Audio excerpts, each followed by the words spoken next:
চট্টগ্রামের সাতকানিয়ায় অবৈধভাবে ক্রস রিফিলিংয়ের সময় গ্যাস সিলিন্ডার বিস্ফোরণে ১০ জন দগ্ধ হয়েছে। উপজেলার চরতি ইউনিয়নের শফির চরপাড়া এলাকায় ইউনিস মার্কেটে এ ঘটনা ঘটে। পুলিশ জানায়, মার্কেটে মাহবুবুর রহমানের দোকানে ক্রস রিফিলিংয়ের সময় এক শ্রমিক ধূমপান করছিল। এ সময় সিলিন্ডারে আগুন ধরে যায়। মুহূর্তে ঘটে বিস্ফোরণ। এতে দোকানের মালিক সহ শ্রমিকরা দগ্ধ হয়। তাদের উদ্ধার করে ফায়ার সার্ভিস চট্টগ্রাম মেডিকেলে পাঠায়। হাসপাতালের বার্ন ইউনিটের চিকিৎসক জানান, দগ্ধদের মধ্যে কয়েকজনের অবস্থা গুরুতর।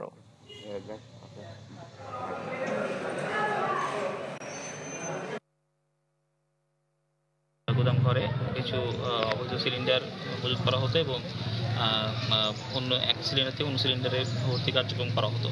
তো এই কার্যক্রমের প্রেক্ষিতে আমরা এখানে স্থানীয়ভাবে পরিদর্শনে দেখি যে এখানে অনেক সিলিন্ডার এখনও রক্ষিত আছে, যেগুলো ধ্বংস হয়ে গেছে এবং অন্যান্য অনেক সিলিন্ডারই ফেটে গেছে।